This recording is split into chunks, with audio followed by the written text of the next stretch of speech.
Assalamualaikum warahmatullahi wabarakatuh. Waalaikumsalam warahmatullahi wabarakatuh. Ini langsung balance scorecard ya Pak yang dijelaskan ya? Ya betul, langsung. Oke. Pak, nanti mau koreksinya ya Pak, karena saya tadi ada bingung yang di WEC sama sebelahnya itu sama rumusnya ini loh Pak. Ya. Apakah ini nggak saya rubah tapi apakah sudah betul gitu? Ya. Jadi dari peta yang kemarin saya presentasikan, ini sudah saya buat dalam bentuk BSC-nya Pak.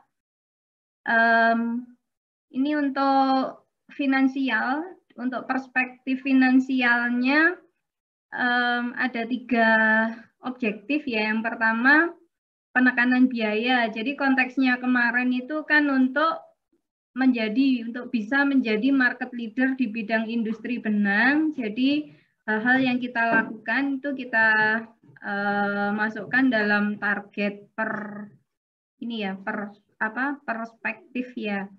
Dari perspektif finansial kita ada penekanan biaya.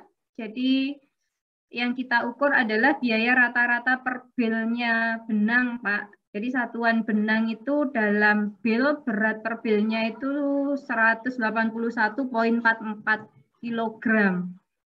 Nah, biaya per bil benang yang aktual di tahun 2020 itu rata-ratanya 6.200.000 Pak, karena ini tingginya itu di biaya tenaga kerja, di cost production-nya.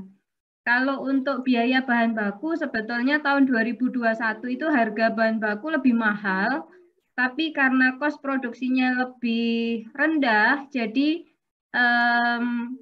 biaya per bilnya bisa kita tekan Pak di tahun 2021, yaitu dengan penerapan industri 4.0 sehingga jumlah tenaga kerjanya bisa kita tekan dan akhirnya biaya operasional per bulannya itu semakin kecil, sehingga meskipun biaya bahan bakunya ada peningkatan, itu secara rata-rata biaya per bilnya lebih rendah dibandingkan tahun sebelumnya. Jadi tapi dibandingkan target masih di atasnya sih Pak. Kita yang tahun 2020 itu rata-ratanya 6. Ini saya ngambil untuk rata-rata keseluruhan ya Pak, karena harganya kan memang beda-beda, tapi ini diambil rata-ratanya. Jadi di tahun 2020 6.200.000 biaya per bilnya, targetnya kita sebetulnya di 6.100.000, tapi aktualnya masih di 6.180.000. Memang turun dari 2020, tapi belum bisa mencapai target 2021. Kemudian untuk kenaikan penjualan, kita ada kenaikan persentase di tahun 2020, ada kenaikan 5%. Kemudian di tahun 2021 targetnya kita ada peningkatan ke 8%. Aktualnya itu cuma 7,8%. Oke. Kemudian untuk pembayaran, kita selalu sesuaikan dengan term of payment. Ini saya ngambil dari 2 data,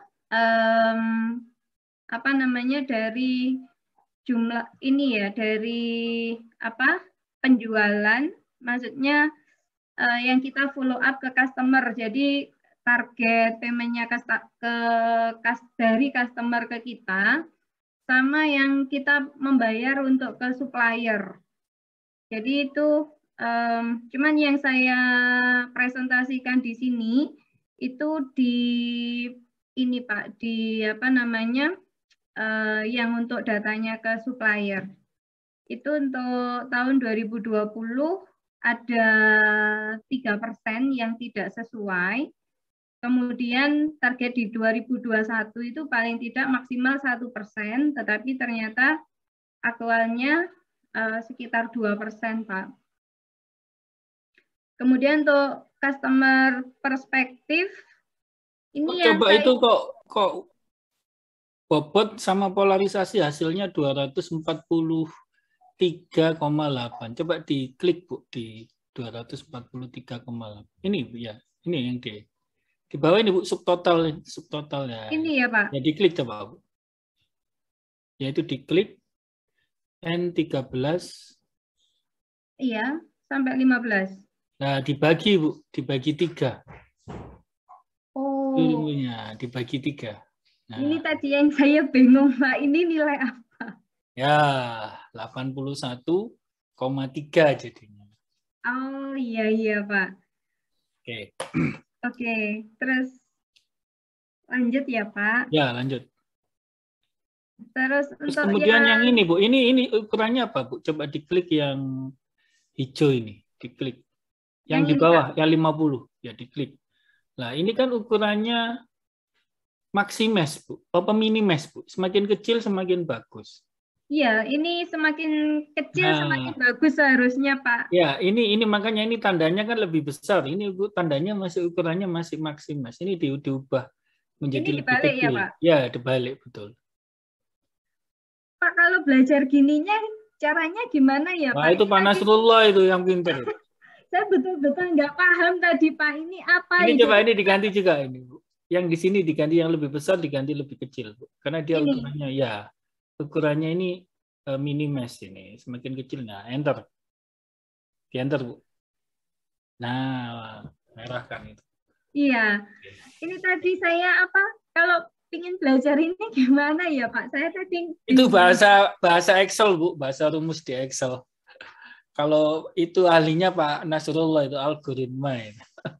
Kesempatannya di sini Bu Nini memang. Pak, saya training ke Pak Nasrullah. Nanti 2 SKS Bu. 2 SKS. Dicas apa enggak? Enggak, itu sebetulnya kalau tutorialnya di YouTube banyak kok Bu. Ada ya Pak ya? Iya. Cuman tadi bingung aja Pak, ini apa? Dapat angka sekian itu dari mana gitu Pak? Ya. Terus angka-angka yang di sini ini, yang di atas ini juga saya bingung tadi. Cuman saya ngeling aja Bu, ngeling dari sini nanti itu. Iya. Oke. Baik, nanti mohon dibantu koreksi ya Pak. Lanjutkan. Sekarang yang kedua Bu. Oke. Untuk customer perspektif, itu kemarin yang Bapak kasih masukan, saya bingung ininya Pak, yang menciptakan produk sesuai permintaan customer itu loh Pak. Itu nanti yang diukur apa ya Pak? Ini masih saya kosongin tadi Pak. Ya itu kan Bu, kalau kan berarti tailor made kan. Jadi ya larinya di sini adalah kepuasan, ini kepuasan pelanggan sudah ya. Menciptakan produk sesuai permintaan customer. Jadi ya ini jumlah kan kemarin kan jumlah istilahnya kan Ibu menciptakan tailor made itu supaya nanti permintaan customer meningkat kan. Iya. Dan supaya produk yang dibuat itu benar-benar sesuai dengan kebutuhan dan kemampuan bayar customer. Tujuannya kan itu. Berarti di sini ya ini berarti strategic measure ini kan menciptakan produk sesuai permintaan customer, ya kan? Berarti strategic measure-nya di sini adalah persentase produk, ya kan? Persentase produk, ya kan? Berarti produk khusus yang ini ya Pak, yang diferensiasi sesuai punya customer itu jadi kita ada. Persentase di produk yang sesuai dengan permintaan customer itu aja, ya kan?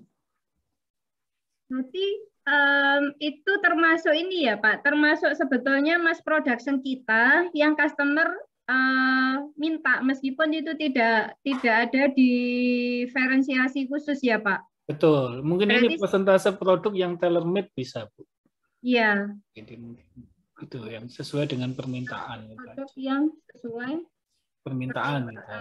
Ya. Kan unitnya persentase berarti di sini. Iya.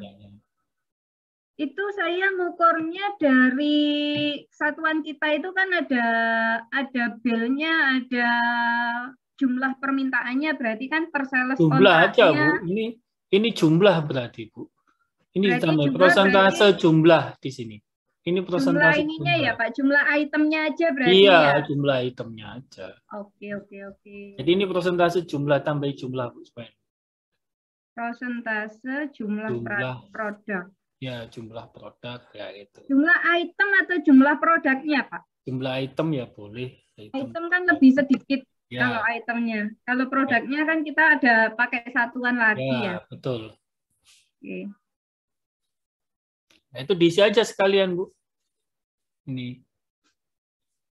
Ya, isinya siapa di sini? Marketing juga. Oke. Kalau penanggung jawab utamanya marketing, cuman kalau pembuat produknya kan tetap di produksi tapi masuk di internal bisnis proses nanti. Ya. Selainnya berapa tahun 2020? Ya ini dummy aja berarti ya Pak? Boleh ya? dummy aja. Tercapai nggak sih? Itu aja. Iya, kalau aktualnya tercapai sih. Coba. Jadi gini, Ibu, baseline itu cenderung lebih rendah ya daripada target. Jadi contohnya ini kalau bisa baseline-nya jangan 4 ini, Bu. Ini kan yang di bawahnya, di bawah 20 itu kan ada 4, Bu. Iya. Nah, baseline-nya kalau bisa 1 ini, Bu. Karena yang namanya baseline itu dia lebih rendah daripada target maupun actual. Coba ini diganti 1. Atau sama ya enggak apa-apa. Kalau lebih tinggi ini kan bagaimana baseline itu bukan aktual di 2020, Pak? Aktualnya. Kalau ada data aktualnya enggak apa-apa. Memang aktualnya 4. Iya. Oh, kalau data aktualnya 4 ya enggak apa-apa kan, berarti karena ada COVID ini ada terjadi penurunan. Iya. Jadi ini apa yang jumlah komplain ini kan yang ke customer ya, Pak ya? Kalau data aktual boleh, tapi kalau data dummy enggak boleh lebih rendah. Oh iya Pak. Kalau data dummy dia komplain ini saya ngambil data asli, jadi ya, tahun boleh. 2020 kalau data asli enggak apa-apa, jangan dihapus Bu kalau data asli. Ya ada 4. Ya. Nah biasanya kita kalau bikin target tahun berikutnya kan pasti lebih rendah dari pencapaian yang sebelumnya Pak. Betul. Ya. Ini targetnya berapa Bu? Yang ini? Yang target ini ya. Ya, diisi aja sekalian. Misal 15. Loh kalau ya enggak apa-apa karena baseline-nya kan COVID ya mungkin. Sebelum COVID kan. Di atasnya Pak harusnya. Iya, kalau bisa di atasnya kalau dummy 25 tercapai 25. Ya kan? Coba diketik aja 25 ini, Bu. Tercapai 100% gitu. Ya, ini di-copy aja, Bu, rumusnya. Set semua. Di-copy ke atas. Ya, sampai itu. Nah, oke. Oke, mereka lanjutkan, Bu. Kemudian untuk ini komplain, sebetulnya target manajemen kan 0 komplain, Pak. Karena supaya nggak sampai ada komplain gitu. Tapi aktualnya di tahun 2020 ada 4 kali komplain dari customer. Kemudian di tahun 2021 di target 2, aktualnya 2021 kemarin memang ada 2 komplain dari 1 unit. Ini saya ngambil data dari 1 unit produksi aja, Pak. Bukan keseluruhan.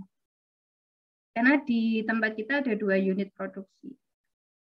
Kemudian untuk ini, kesesuaian waktu penanganan komplain, itu maksimal kan target kita 2 kali 24 jam, itu kita sudah memberikan feedback sama langkah perbaikan, Pak. Kalau penyelesaiannya memang tergantung dari masalah yang ini ya, tergantung dari masalah yang di ini Pak, di apa namanya?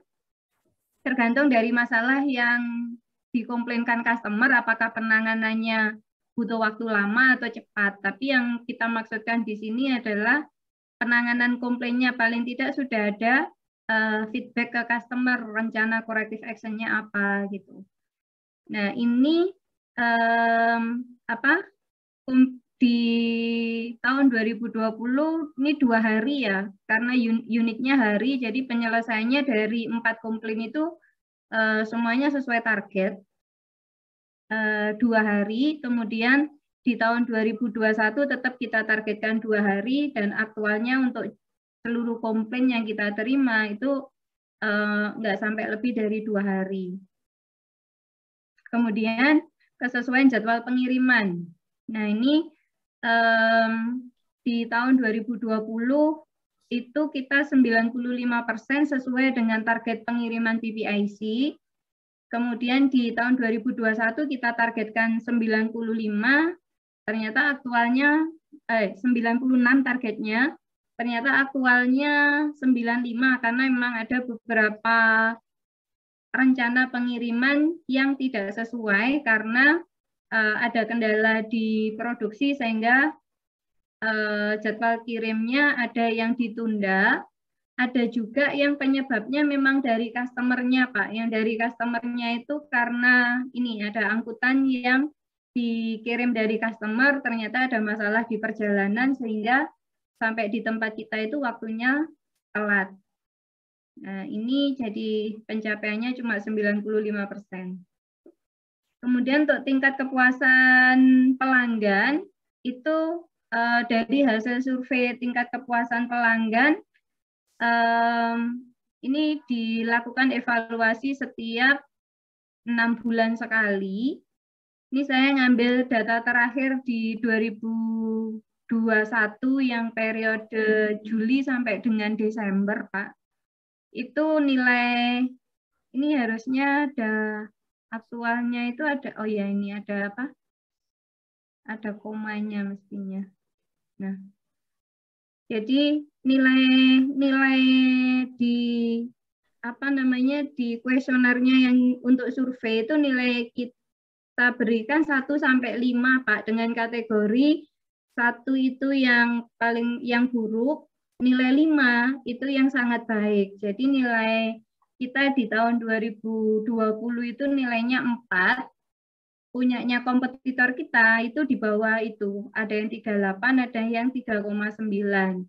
Kemudian target kita di tahun 2021 itu masih minimal bertahan di angka 4. Ternyata aktualnya ada penurunan kita di angka 3,9, tapi masih di atasnya kompetitor, Pak. Ada yang sama, tapi maksudnya kita nggak di bawah.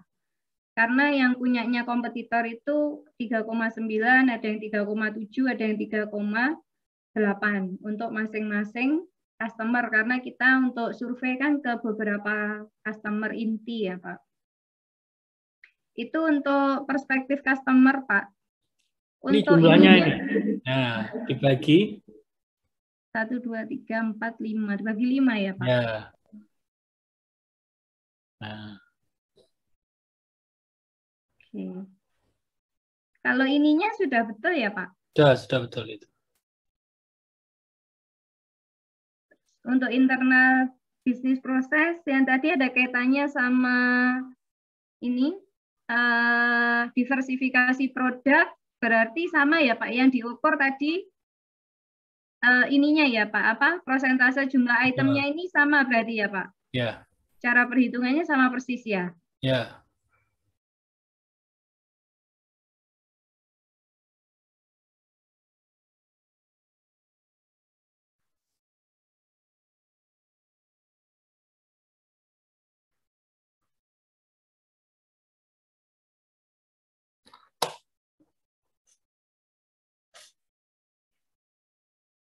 Oke. Kemudian untuk peningkatan produktivitas, Pak, itu yang kita ukur untuk bisnis internal adalah persentase output sama persentase waste. Nah, outputnya di tahun 2020 aktualnya 92%, target kita di 95%, aktualnya tetap di 92%, Pak. Kemudian untuk waste-nya ini adalah sisa hasil produksi ya, Pak, yang tidak bisa menjadi produk yang bisa kita jual. Itu di tahun 2020 total waste kita ada 12%. Kemudian 12% ini kita ada ini ya, ada usable sama sellable. Yang sellable itu adalah waste yang sudah tidak bisa kita olah kembali. Kalau yang usable itu waste yang keluar dari produksi tapi masih bisa nanti dipakai lagi, dijadikan bahan baku lagi. Nah, ini dari total 12% di tahun 2020, tahun 2021 targetnya 10, aktualnya di angka 11,5 rata-rata per bulannya, Pak. Kemudian untuk peningkatan quality, itu jumlah defect atau out of spec-nya itu kurang lebih 3%. Ini defect internal, Pak. Beda dengan yang komplain yang di atas. Komplain yang di atas itu sifatnya hanya informatif, sehingga hanya informasi bahwa barangnya ada yang masalah, kita minta dilakukan perbaikan, nggak sampai ada klaim atau pengembalian barang. Nah, yang di bawah ini itu jumlah defect atau out of spec yang ditemukan sendiri oleh internal, oleh tim QC pada saat melakukan inspeksi. Di tahun 2020 itu total defect yang ditemukan itu ada 3%. Ini biasanya hasil dari startup, kebanyakan hasil dari waktu startup. Kemudian tahun 2021 kita punya target 1%, ternyata aktualnya masih di angka 3%, Pak. Kemudian untuk jumlah non-conformity, jumlah defect itu minimize atau maximize, Bu? Minimize, Pak. Nah, jadi ini rumusnya angka 3 keliru, itu ini rumusnya keliru. Ini ya, Pak. Di sini, Bu, di sini. Di polarisasinya ini. Yang satunya. Yang ini. Ininya berarti lebih kecil ya. Yang di sini, Bu, yang di gambar hijau ini, Bu. Di gambarnya, Bu. Coba. Oke. Oh, kalau bukan yang ini ya, Pak. Kalau ininya sudah betul ya? Ya, ininya sudah betul itu, Bu. Yang di hijau, di gambar hijau. Nah, itu Bu, diganti lebih kecil semua. Ya. Itu diganti lebih kecil juga. Oke. Bentar. Betul ya? Belum berubah. Belum berubah. Lebih kecil. Diganti lebih kecil, terus di enter. Nah, udah. Merah. Kemudian untuk ini, Pak, selain kalau yang tadi, yang defect atau out of spec itu kita akan inspect produk. Kemudian kita yang jumlah non-conformity ini kita adalah pengendalian proses. Jadi proses-proses yang tidak sesuai, kayak kita ada audit internal itu di tahun 2020 itu ada non-conformity atau ketidaksesuaian 14 item selama 1 tahun. Itu ada 14 SIPAR ya kita istilahnya. SIPAR itu Corrective and Preventive Action Request. Nah, di tahun 2021 targetnya kita maunya turun 50%. Ternyata aktualnya masih 12 temuan, Pak. Nah, itu ukurannya kan minimis itu, Bu. Di copy aja, di atas copy aja. Yang merah itu di copy. Ininya ya, Pak. Ini di copy. Iya, di copy aja. Tarik ke bawah. Nah, udah. Karena dia minimis kan, lebih kecil. Iya, Pak. Nah, lanjutkan. Oke. Kemudian untuk efisiensi jumlah manpower, ini kita di awal tahun 2020 itu kita ada 530 karyawan, Pak.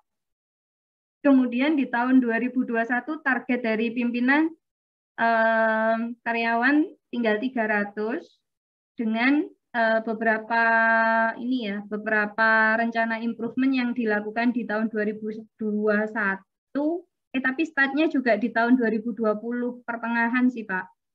Itu untuk beralih dari mesin-mesin yang tadinya menggunakan manpower semua, itu kita beberapa mesin itu kita pakai Pak, otomatisasi, sehingga jumlah karyawan itu bisa ditekan dari 530 ke 300 orang.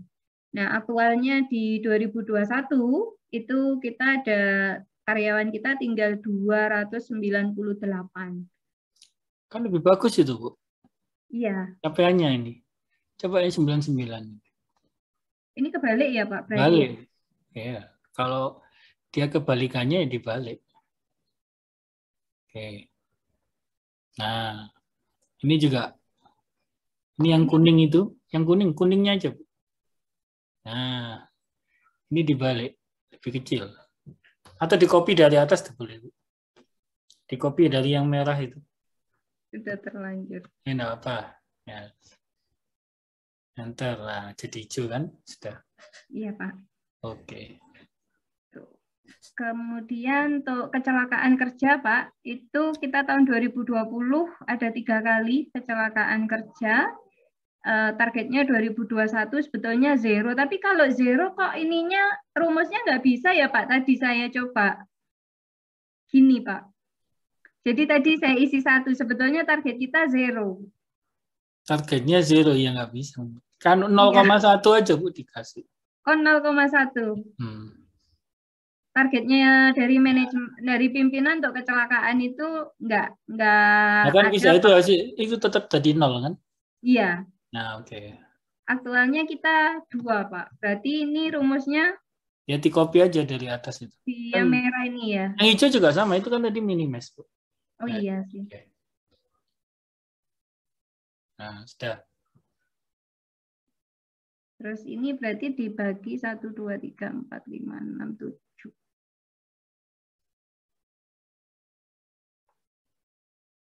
PR-nya banyak ini, banyak merahnya ini rapotnya. Internal prosesnya berarti ya Pak yang bermasalah ya. Iya. Oke, learning and growth-nya sekarang. Ya. Nah. Ini untuk learning and growth-nya efektivitas program training. Kita punya program training tahunan, Pak. Ada yang pelaksanaannya bulanan, ada yang 3 bulanan. Itu dari total program training yang sudah ada di tahun 2020 terrealisasi 90%. Tahun 2021 targetnya kita 100%. Aktualnya itu terrealisasi 95% karena ada beberapa eksternal training yang sudah kita rencanakan untuk manajemen, untuk tim leadership ya. Untuk leadership training sama motivation training itu tidak terrealisasi sehingga aktualnya 95%. Kemudian untuk peningkatan rata-rata nilai karyawan pada periode penilaian, ini sama seperti tadi, nilai 1 itu yang buruk, nilai 5 paling bagus. Di tahun 2020 rata-ratanya 4, 2021 4,2, aktual 2021 kita masih di angka 4,1. Ini karena ini Pak, di tahun 2021 ini ada anak-anak magang saya masukkan juga. Ada selain karyawan kita kan ada anak-anak magang dari sekolah sama yang pencaker, karena dari total karyawan kita yang tinggal 300 tadi itu kita ditambah sama ada pemagangan kurang lebih 60 orang Pak. Nah itu yang magang karena kompetensinya belum memenuhi kriteria sehingga itu juga berpengaruh terhadap penilaian. Kemudian untuk produktivitas kerja karyawan. Ini Bu, yang produktivitas kerja karyawan ini nanti akan tumpang tindih dengan peningkatan produktivitas di atas. Iya Pak. Ya kan? Iya. Ya. Jadi kalau ini menurut saya bukan produktivitas kerja karyawan, mungkin apa? Kedisiplinan ya. Lebih karena kan learning and growth itu kan kita berhubungan dengan people dan internal. Iya, kedisiplin, lebih kepada kedisiplinan, Pak. Jadi kedisiplinan karyawan. Iya. Nah, itu diganti. Supaya enggak tumpang tindih dengan yang di atas. Karena di learning and growth itu biasanya ukurannya semuanya ukuran leading atau ukuran proses ya. Jadi di learning and growth tidak ada ukuran output atau ukuran lagging atau ukuran outcome, enggak ada. Jadi semuanya ukuran proses. Berarti ini ya Pak, kalau kita mengukur persentase peningkatan kedisiplinan nanti dari pelanggaran ya, adanya pelanggaran. Pelanggaran. Kedisiplinan kan, kedisiplinan kerja itu kan tidak selalu kehadiran ya. Iya, Ya. termasuk kedisiplinannya terhadap prosedur kerja, kemudian Betul, maksud saya itu ya. iya. Oke. Itu kan juga bisa dipresentasekan Ya, ya. persentase memang. Iya. Jadinya ke persentase. Berarti Oke. dari sini kesimpulannya untuk internal proses bisnis ya Pak yang Ya, PR-nya banyak. PR-nya banyak itu. Jadi ada Iya, defect, ada non-conformity proses, ada rasio manpower rasio manpower oke enggak ada ya, jumlah kecelakaan kerja. Nah, itu kan yang iya, jadi pertanyaannya apa penyebab utamanya gitu. iya. Berarti Kita bisa lihat ke bawah, ya kan?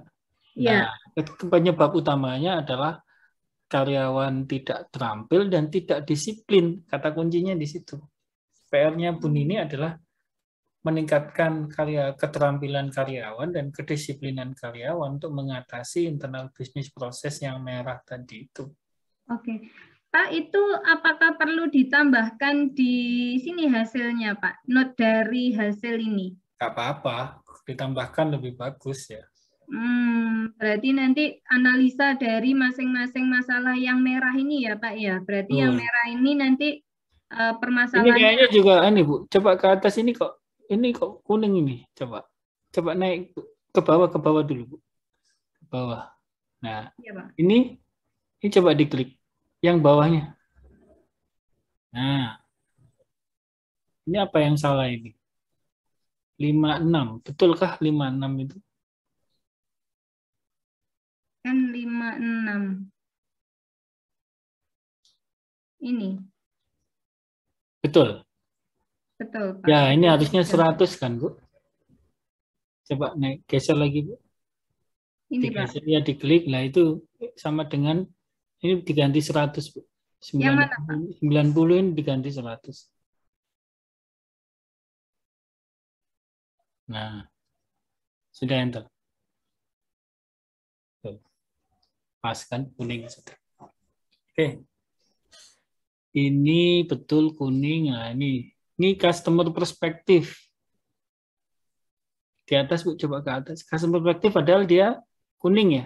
Ini coba diklik, Bu, yang 99. Apa rumusnya apa itu, Bu? N33. Ya. Digeser, Bu, rumusnya apa itu? Enggak, yang di atas itu. Oh, ini. Ya, itu rumusnya apa? Geser aja. Nggak kelihatan, Bu, saya. Ini, Pak. N33. N33 sama dengan N33, Pak. Ya, berarti mestinya O33, Bu. Oh, sama dengan O33. O33. Enter. Nah. Kok nggak bisa ya, Pak? Nggak bisa? Nggak bisa. Bentar. O33 itu yang ini ya, Pak? Iya. Harusnya bisa. Oh, sama dengan yang customer ya. Berarti iya. sama dengan, coba saya ulang aja. Langsung O aja.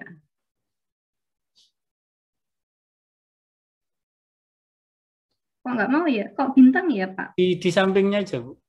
Coba. Oh, di sampingnya sini. Di sampingnya gimana, Pak? Diandu coba, Bu, diandu. Nah, ini harusnya bisa ya. Pak Nasrullah, kenapa nggak bisa ini? Rumusnya itu. Ke atas ya coba, Bu, lagi. Ini ya? Ya.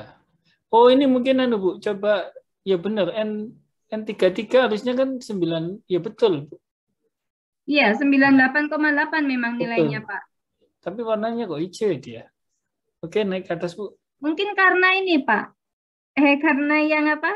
Yang ini 300 ini kan hijau. Apa pengaruh dari? Oh, enggak, ini karena di sini 96 rumusnya tadi. Boleh, betul-betul, Bu, sudah. Naik ke atas. Ya, Pak. Betul-betul. Karena di sini ini kan kalau diklik 96 tadi. Iya. Ya, sudah naik lagi, Bu, ke atas. Jadi hasilnya Ibu finansial perspektifnya kuning, customer-nya dia hijau, learning and growth-nya di hijau. Ya, 83,4. Cukup kalau ini benar sudah. Ya. Berarti ini yang perlu learning and growth-nya kok apa? Hijau 92 betul di bawah coba. Betul, Iya, Pak. 91,8. Tapi ini kok kuning ya, Pak? Polarisasinya ini. Polarisasinya gimana, Pak? Ada yang salah? Ya dari rumusnya, saya udah benar itu. Enggak salah, Bu. Jadi Nggak ini loh, Ibu ke atas ya, Pak. Ini ke atas. Nah, Ibu klik yang di fair ini. Kalau ingin tahu. Nah, itu loh, Bu. Ketika dia itu masuk di lebih besar atau Lebih sama dari 96.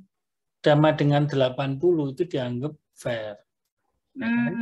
Ya, Ketika Pak. dia lebih dari besar atau sama dengan 96 ini dianggap good ya. Ini Iya. harusnya 92 ini 83, Pak itu, Pak. enggak, yang ini loh, yang hijau ini, Pak. Coba hijaunya diklik dulu hijau. Hijaunya diklik, Bu. Coba geser. Yang ini ya, Pak? Yang hijau itu, Bu. Ya, diklik. Ya, hanya itu aja, Pak. Itu kan sama dengan hasilnya yang learning growth tadi. Iya, ini N56. Ya karena 90 itu tadi ya. Iya, karena di atas 90 makanya hijau hasilnya, Pak. Oke. Ya, itu Bu. PR-nya Ibu itu di internal business process, tapi kata kuncinya di learning and growth. Oh iya, Pak. Berarti berikutnya yang untuk tahun 2022 ini mestinya untuk memperbaiki yang internal business process, diplaningkan perbaikan di learning and grow itu ya, Pak? Iya, betul. Learning and growth-nya. Baik, Pak. Nanti saya tambahkan. Oke. Good job, Bu Nini. Terima kasih, Pak. Pak Anis sudah bisa gabung, Pak Anis? Paris. Pak Aris sudah bisa gabung? Saya izin stop share ya, Pak. Ya, silakan. Pak Agus kalau gitu. Saya sekarang malah nggak bisa, Pak. Sudah di jalan ini. Lagi setir. Atau saya yang, oh ya oke. Atau saya yang presentasikan. Iya. Saya lagi di setir, Pak. Oh, lagi nyetir ya. Kalau itu Pak Agus dulu ya. Oke. Oh, siapa? Ya, Pak Agus dulu. Silakan, Pak Agus.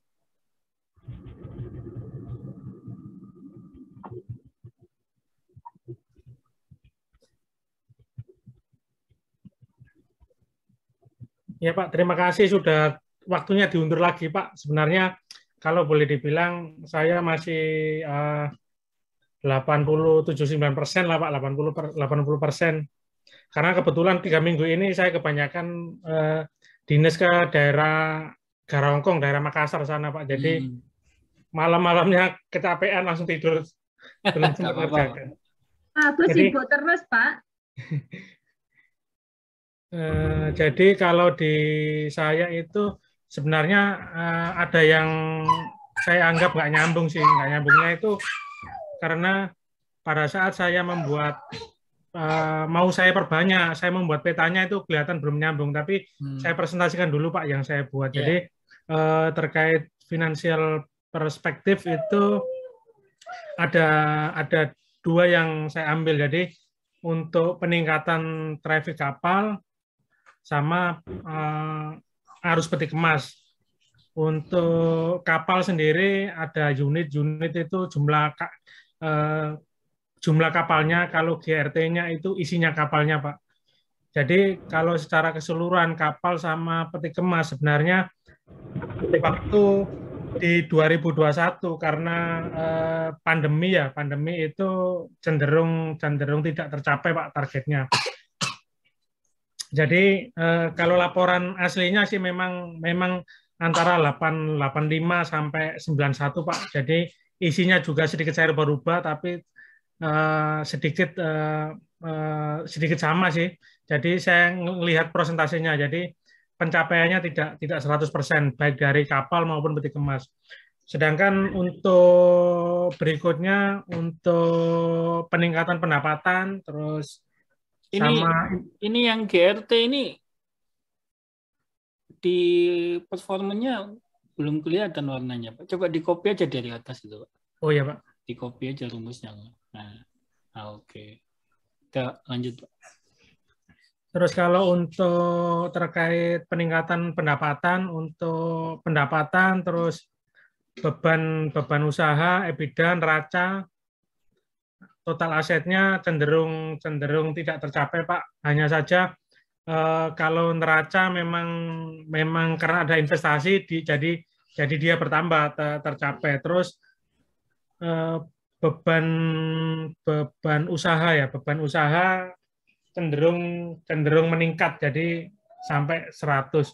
Cuma rumusnya ini yang saya belum rubah Pak. Harusnya kalau beban usaha ini kan harusnya minimis ini. Rumusnya nanti diubah ini Pak. Ya betul Pak, saya rubah yang ini harusnya capaiannya hijau ini kalau ini.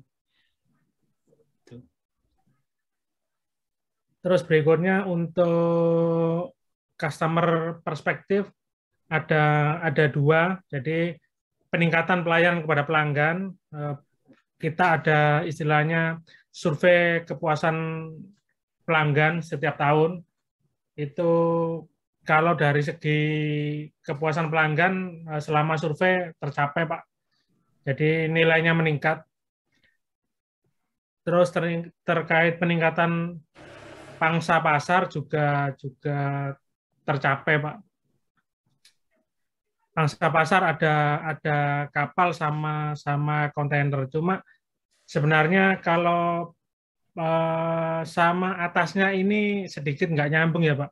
Jadi atasnya kok malah belum secara masuknya. Jadi kita anggap pangsa pasar itu rencana kedatangan, pertambahan kayak pelanggan gitu. Oh rencananya sebelumnya mungkin dia tidak ada kapal. Terus dia merencanakan ada kapal. Jadi pangsa pasarnya kita anggap naik, tapi realisasinya dia tidak jadi datang. Lah itu hal-hal itu yang mempengaruhi di atasnya kenapa secara traffic sama pendapatan tidak naik. Jadi pangsa pasar hijau tapi di secara produksi sama pendapatannya tidak naik. Ini sebetulnya persoalannya bukan itu Pak. Jadi kan kalau di atas ini kan ukuran lagging ya Pak, ukuran output atau outcome ya. Iya Pak. Kemudian di bawah ini harusnya kan ukuran leading ya. Jadi contohnya misalkan pendapatan usaha, apa sih yang berdampak pada pendapatan usaha? Kapal barang. Ya kan? Sebetulnya kalau saya ngelihat bahwa pendapatan usaha ini kan diperoleh dari kunjungan kapal dan arus peti kemas, Pak. Iya betul Pak. Nah, kunjungan kapal dan arus peti kemas itu di sini akan tinggi kalau apa, ya kan? Jadi berarti pelayanan kapal, kemudian pelayanan kontainer di sini, ini tidak berhubungan dengan kunjungan kapal. Ini boleh di sini hijau mungkin tadi yang seperti Bapak sampaikan, tapi kemudian kita harus lihat di internal business process, coba ke bawah Pak. Nah, kira-kira apa? Ini ada pelayanan kontainer, oke, nyambung langsung ke atas. Jadi ini pelayanan kontainer berdampak kepada peti kemas tadi ya Pak ya? Ya. Langsung jadi ini harus peti kemas, kemudian pelayanan kapal, ya kan? Ini tinggal satu ini yang kunjungan kapal ini kemana ini larinya ini? Pelayanan kapal kan mestinya Pak ya? Atau pelayanan kontainer ini? Berarti atas ini salah satu Pak, maksudnya traffic atau pendapatan gitu ya, bisa diambil salah satu ya? Iya, jadi tidak harus dari customer, tapi di dalam. Jadi misalnya di sini nggak tercapai ya kuning. Kuningnya itu tidak selalu harus di customer, tapi di bawahnya di internal business process harus kita lihat ada nggak yang berdampak ke sana yang membuat itu jadi kuning. Contohnya ini pelayanan kontainer ini harusnya kuning ya pasti ini nanti ke sana. Pelayanan kapal, jadi yang pelayanan kapal, pelayanan kontainer ini tercapai kan ini. Ya kan, actualnya tercapai, persentasenya tercapai semua lah. Tapi kok ada defect di sini? Loh, kok kunjungan kapalnya kuning? Nah, itu kan jadi pertanyaan buat kita. Ya kan? Itu apa penyebabnya itu? Kan logikanya kalau kunjungan kapalnya rendah, berarti di sini pelayanan kapalnya rendah gitu loh. Atau ada aktivitas lain di bawah sini? Ada Pak? Ini kuningnya ada berapa Pak? Coba. Cuman satu Pak. Ya, satu. Iya, cuman satu. Jadi awalnya itu ini internal eksternal ini ya Pak ya? Ini maksudnya apa Pak internal temuan audit ya? Nah ini Pak, ini harusnya ini targetnya kan 100 ya. Ya kan? Kemudian actualnya, loh ya ini kan minimes ya. Betul ini. Ini sudah betul ini Pak. Ini minimes, hijau betul. Eksternalnya juga hijau betul. Ya, ini yang mengganggu saya pelayanan kapal ini, Pak. Targetnya 10 tapi actualnya 12. Ini Jadi SOP, Pak ya? iya, jadi sebenarnya alurnya sedikit saya rubah Pak. Jadi di internal kita sebenarnya kayak review SOP, jumlah review terkait proses bisnis semuanya itu dijalankan, tercapai semuanya. Terus sedangkan untuk pangsa pasar juga tercapai. Hanya karena pada saat tahun 2021 itu kan ada masalah COVID sehingga banyak kapal omit datang, istilahnya apa ya? Istilahnya batal datang lah istilahnya. Batal datang ke Indonesia. Jadi walaupun semuanya bagus, ternyata tidak menggambarkan kependapatan. Jadinya kuning, Pak. Tapi kalau secara nyambung sebenarnya bisa dianggap nggak nyambung sih, Pak. Tapi realnya di kita seperti itu. Jadi kayak review pola operasi sudah diefisiensi, terus pangsa pasar sebenarnya dulunya mungkin pengguna jasa misalnya untuk kapal domestik adanya 15 pelanggan. Nah, sekarang ketambahan ada 2 pelanggan, seperti itu kan nambah, berarti pangsa pasar harusnya naik. Tapi karena 2021 itu masih suasana COVID, kapal itu yang existing sebelumnya misalnya sebulan 3 kali kunjungan, mungkin hanya cuma 2 kali kunjungan. Nah, itu yang menjadikannya kuning sih, Pak. Ya bisa sih, Pak. Itu reasonable itu bisa. Berarti kan di dalam proses ini Bapak perlu menambahkan ada semacam apa ya istilahnya, ini kan buat improvement kita ya, buat improvement ke depan. Di sini analisis resiko mungkin ya Pak ya. Oh iya ya Pak. Ya, coba ditambahkan aja di sini analisis resiko ya Pak mungkin. Jadi ini kan Bapak sudah ada kuning nih ya di sini. Coba ini ditambahkan aja di strategic ini adalah analisis resiko. Strategic measure-nya adalah persentase, ya kan, persentase resiko resiko usaha. Jadi strategic measure-nya adalah persentase resiko usaha, ya kan? Atau mungkin saya tambah itu Pak. Jadi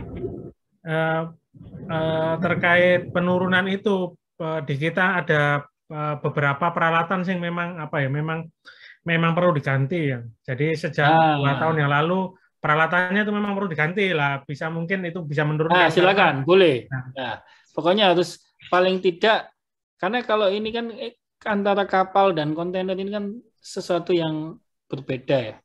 Kecuali kalau misalnya dengan kontainer itu kemudian bisa didampakkan kepada 2 itu tadi. Oke, betul Pak. Itu bisa Pak. Ya. Oke, peralatan perlu diganti yang belum diganti. Oke, silakan Pak lanjutkan di learning and growth-nya sekarang. Untuk learning dan growth, jadi sebenarnya saya ngisinya cuma 2 Pak. Jadi ada indeks kepuasan karyawan. Jadi istilahnya dari jumlah promosi kesejahteraan itu meningkat. Terus yang kedua itu terkait kompetensi karyawan. Jadi kita ada program training. Jadi satu orang itu setahun harus ngambil berapa jumlahnya untuk training, tercapai berapa persen itu ada jumlahnya. Terus kita setelah training itu ke depan arahnya ke SME, jadi subject matter expert. Ke depan para training itu tidak lagi yang baru-baru itu tidak lagi training keluar, jadi yang sudah senior itu ngajari yang muda-muda. Terus kita tambah 2 lagi Pak, jadi di kita itu ada, ini sebenarnya ada kewajiban, jadi karena kenapa saya masukkan learning dan growth itu sebenarnya di kita itu banyak pejabat yang apa ya istilahnya sudah sepuh lah, istilahnya sepuh itu cara pikirnya berbeda dengan para milenial. Jadi sama direksi itu ada ketentuan. Jadi kalau untuk promosi itu didahulukan yang milenial lah Pak. Milenial sama menambah pejabat yang dari perempuan Pak. Jadi kalau perempuan sih nggak langsung nambah di sini sih Pak. Kalau yang milenial harapan kita kan itu memang belajarnya di situ. Kenapa saya masukkan ke learning Pak, yang peningkatan pejabat milenial di perusahaan. Ya itu tadi, selama kemudian ini kan kalau di learning and growth ini kan semuanya ukuran leading, Pak, ukuran proses ya. Nah, dia proses di sini harus menjadi pijakan untuk capaian ukuran lagging, ukuran output-nya, entah itu di internal business process, entah itu di customer, entah itu di finansial. Selama itu masih linkage, nggak masalah. Ya kan? Jangan sampai kemudian kita membuat ukuran proses, kemudian proses ini berhenti, nggak ada outputnya. Nah itu yang banyak perusahaan kemudian mengalami cost efisiensi kan di situ, Pak. Mengembangkan struktur jabatan, mengembangkan struktur orang, nyata keberadaan jabatan dan orang itu tidak berimpact kepada output perusahaan. Nah ini yang kita hindari. Jadi ketika kita membangun learning and growth itu, karena dia sebuah proses, jadi dia harus dipastikan ukuran lagging atau ukuran proses ini benar-benar berdampak kepada output.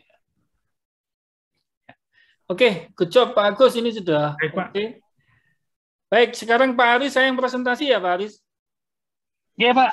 Ya, saya tampilkan punya Pak Aris ini. Mohon maaf Pak. Ya, enggak apa-apa.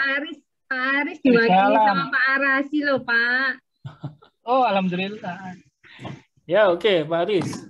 Saya masih bisa baca sih Pak, tapi jadi pertama itu untuk saya langsung ke langsung ke prestasi perusahaan secara keseluruhan. Yang pertama itu kita melihat ada peningkatan operating profit. Operating profit itu kelihatan di situ, yaitu dengan cara yaitu tadi static measure-nya adalah ini nggak kelihatan. Cost down, jadi dengan cost down pada semua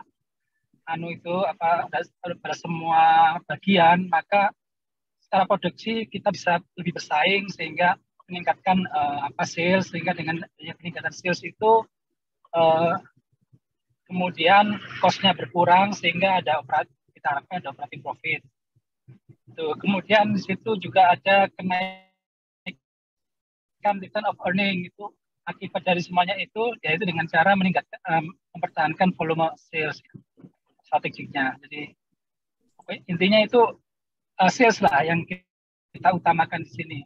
Saya tidak melihat bahwa tahun kemarin itu ada asumsinya nggak ada pandemik ya Pak. Iya. Makanya namanya di situ bukan PT saya tapi PT Alun-Alun Bersinar. Oke Pak Aris, ini koreksi nama PT saya. Yang di finansial perspektif itu ternyata pembaginya 8 Pak Aris.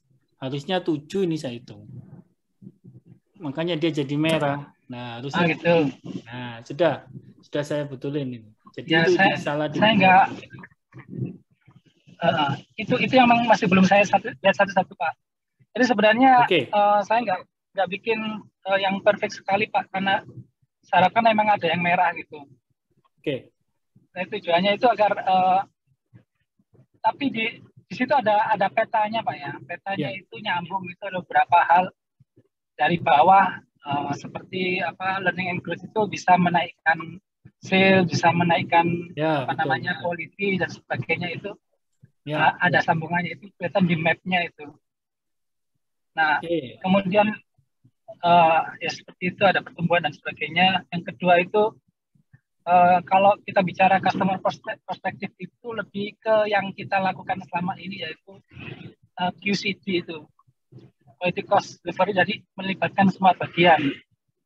Nah, situ yang kita utamakan adalah quality improvement, kemudian competitive sales price.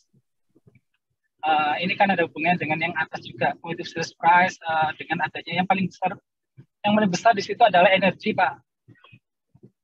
Dengan competitive sales price itu kita tekankan di energi. Sebenarnya ada lagi yang besar, yaitu raw material.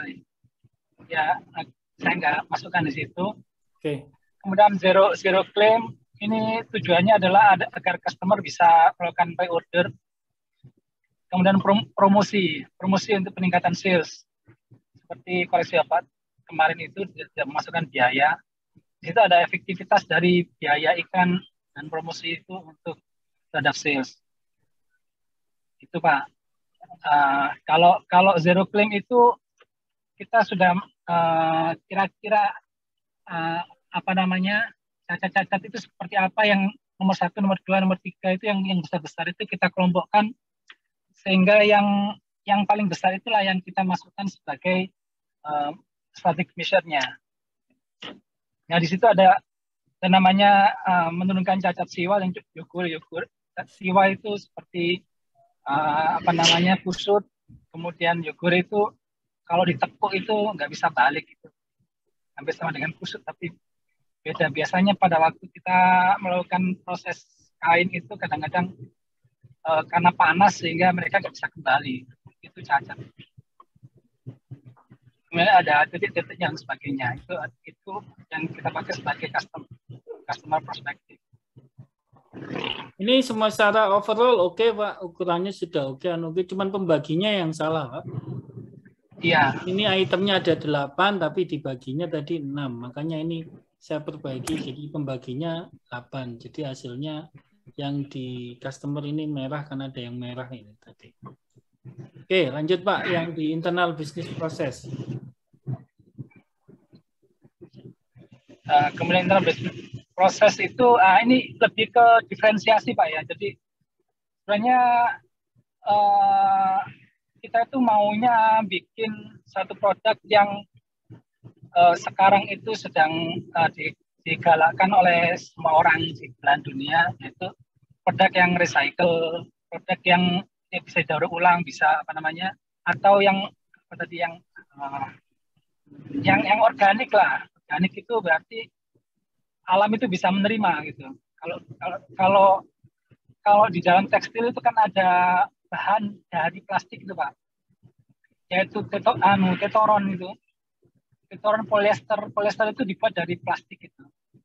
Nah, kita menghindari barang-barang itu. Jadi sehingga dia lebih ke organik. Organik itu berarti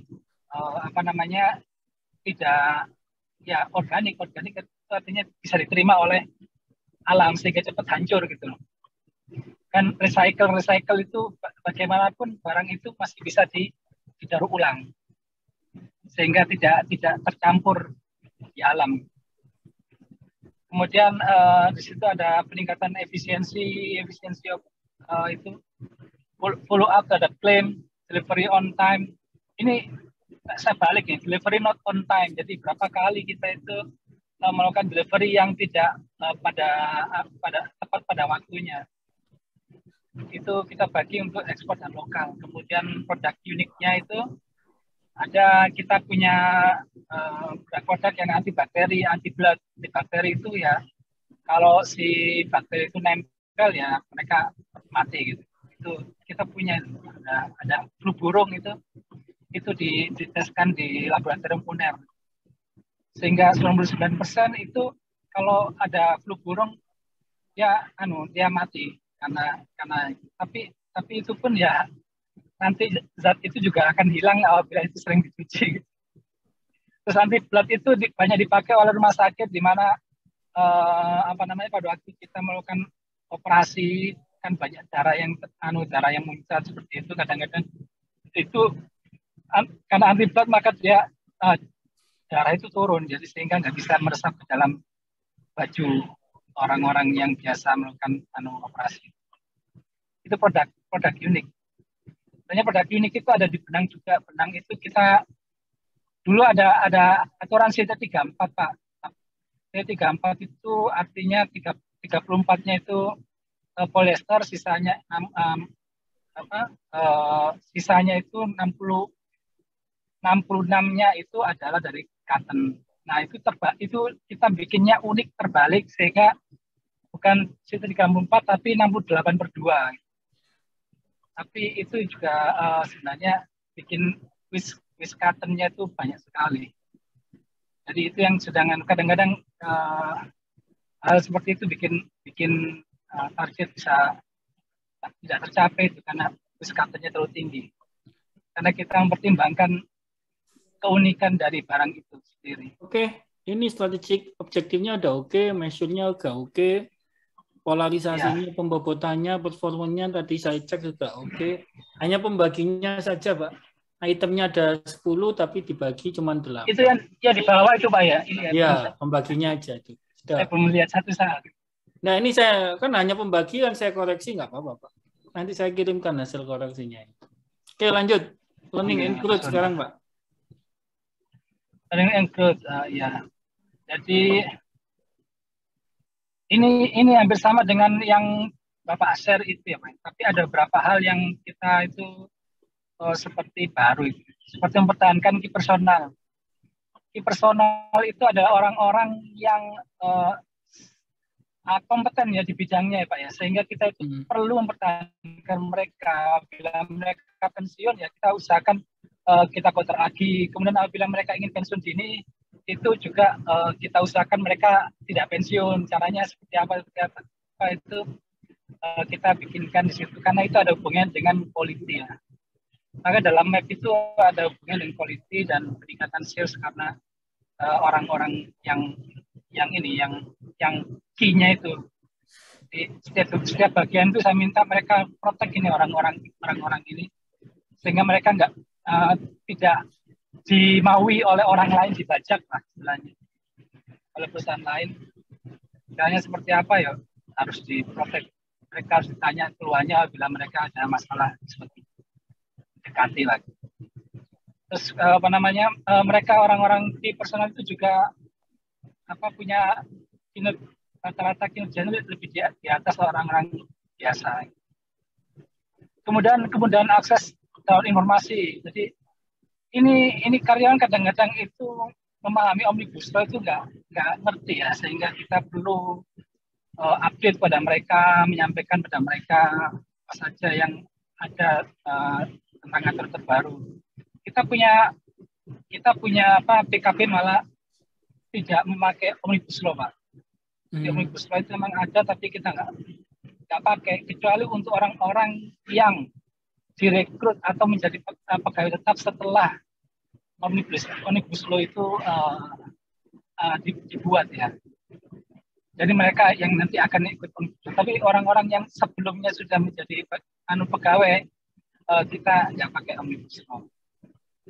Jadi ada tambahan macam-macam saja biasanya. Terus peningkatan pelatihan untuk peningkatan kompetensi karyawan di situ total training. Nah itu, ini saya melihatnya pakai grade Pak ya. Ya. Jadi cara ngitungnya grade-nya itu 1 sampai 8 ya. Jadi seberapa puas mereka itu, seberapa update mereka itu terhadap aturan dan seleksi PKP dan sebagainya itu. Untuk internal juga begitu. Hasil internal itu bagaimana mereka kemudian kita nilai 1 sampai 8 itu. Jadi pakai indeks ya. Kemudian penurunan indeks turnover karyawan. Sebenarnya kita itu bila mereka sudah punya masa kerja 20 tahun, yang laki-laki atau perempuan itu sudah masa kerja 15 tahun, mereka boleh pensiun dini Pak. Akibatnya kalau mereka pensiun dini atau sebenarnya secara costing ya, begitu mereka masuk usia 20-15 itu biaya cadangan pensiunnya udah langsung naik gitu Pak. Karena kita tahu sendiri bahwa bila dihitung pensiun maka itu 2 kali PMTK kan. Apalagi nggak ikut omnibus law. Kalau omnibus law kan 1,75 ya. Kalau ini 2 kali PMTK ditambah dengan masih ada namanya jasa pengabdian. Itu di jurusan saya. Jadi tentunya karyawan itu memang kita bawa mereka pada perspektif kalian kerja itu sampai usia segini seharusnya sama itu punya usaha gitu. Karena begitu kalian itu kerja di perusahaan kita, mereka itu sudah bisa pinjam uang lah di bank gitu. Jaminannya saya ini.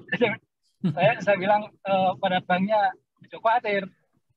Begitu mereka sudah masuk 20 tahun, mereka sudah punya cadangan pensiun yang cukup untuk utangnya gitu. Tentunya mereka harus sudah punya rumah ketika 15 tahun mereka bekerja, kemudian rumah itu bisa dijaminkan, mereka utang pakai jaminan itu.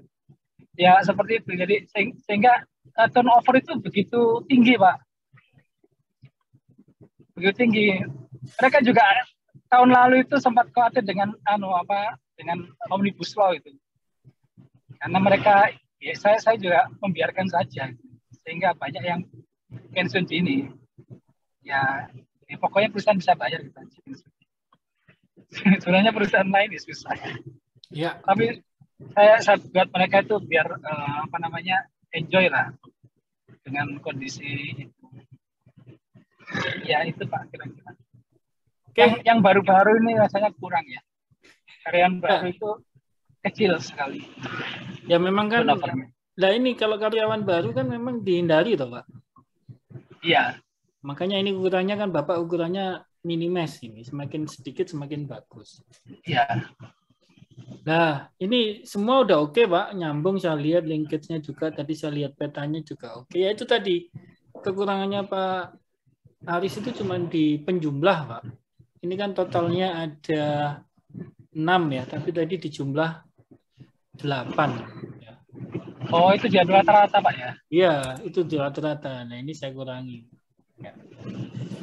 Sehingga nanti ini hasilnya punya Bapak ya masih 82, masuk kategori cukup, karena kategori cukup tadi kan di sini itu kan dia lebih besar atau sama dengan 80 itu cukup.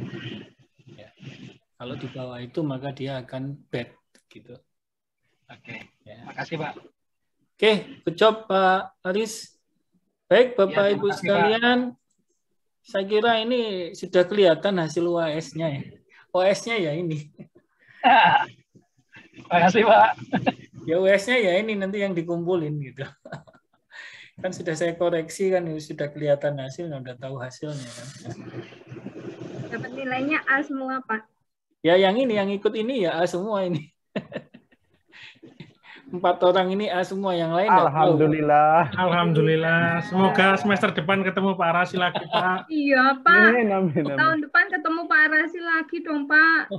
Ya kita lihat nanti, enggak tahu jadwalnya gimana. Kan doanya Bapak Guru itu yang paling ini kata Bapak. Iya. Kira-kira tahun depan hanya apa, yang Pak? selalu mendoakan kita kan Pak Arasi ya. Mata kuliahnya apa? Saya pokoknya yang berhubungan dengan strategik, Pak. Oh. Ya enggak tahu entah marketing strategik, entah MSDM strategik Pak, saya mau ambil MSDM. Nah, iya memang kalau saya sama Pak Joko itu sebetulnya kadang-kadang diputer-puter gitu. Ya kan? Kemarin Pak Joko di marketing, saya yang di Pak Joko ini Pak Joko Suyono Pak. Iya, Pak Joko Suyono. Oh iya. Saya sama Pak Joko kan basicnya sama SDM, Bu. Iya Pak, saya perlu banyak belajar itu. Saya satu klub sama Pak Joko di GDM SDM 1 Pak. Iya. Nah, saya sama Pak Joko kan dirikan sertifikasi kompetensi yang BNSP dari Asosiasi Industri itu.